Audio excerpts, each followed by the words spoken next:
Afrisake het vandag 'n baie duidelike boodskap na alle Suid-Afrikaners gestuur en dit is dat daar toenemende tendens is van die regering se kant af om eiendomsregte beperk, af te takel en uiteindelik te ontneem van gewone mense af. Ons kan dit nie ignoreer nie. We have a number of new laws or policies which indicate that property rights are really under attack in South Africa, that there's a slow incremental erosion. And that is truly worrying because that bill applies not only to foreign investors, but also to South African property owners, anyone who has property for commercial purposes. Privaat besit is die grondslag van vrede, voorspoed en vryheid in enige samelewing.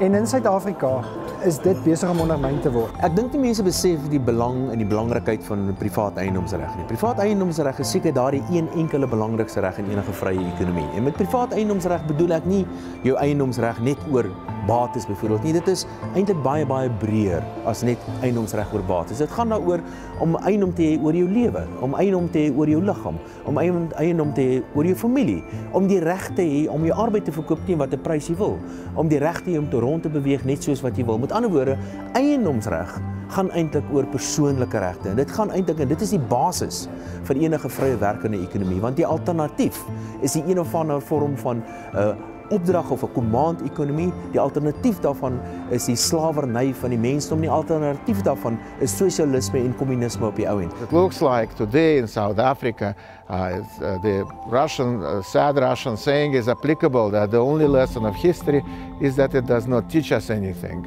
And that's, I think, what the lesson we should learn from the experience of the people of Eastern Europe, of China, of Vietnam, Mongolia, Soviet Union, who suffered on themselves. And you have a lot of experiences around you. You see in Zimbabwe, you see other devastated countries by their own leaders. And I think that it shouldn't happen in your beautiful country with these wonderful people.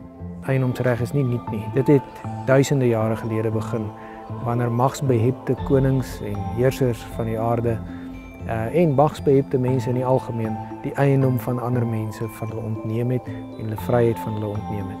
Ons plig is om daardie vryheid voor te werk en dit te beskerm te alle koste. Daarvoor het ons moed nodig, daarvoor het ons oortuigingskrag nodig en daarvoor het ons gesamentlike aksie nodig. Afrisake se plan is om 6 spesifieke goed te doen om die gety te draai. Ons ondersteun legitieme grondherstel. Ons moet mense daarop wys dat hulle hul bates moet verskans. Waar ons die steun van gewone Suid-Afrikaners nodig het, is met strategiese regsaksie. Die volgende belangrike stap is om internasionale politieke en ekonomiese druk op die Suid-Afrikaanse regering te plaas. Dit gaan ons doen deur hierdie verslag te stuur na internasionale maatskappye, die uitvoerende hoofde en voorsitters van genoteerde maatskappye in Suid-Afrika, ambassades, plaaslike sakekamers en ons gaan ook skakel met ander sakeorganisasies. En so kan ons waarskynlik die regte druk op die regering plaas om te verseker dat my en jou reg om eiendom te mag besit behoue bly. Wat verder ook belangrik is dat mense moet aansluit by burgerlike instellings.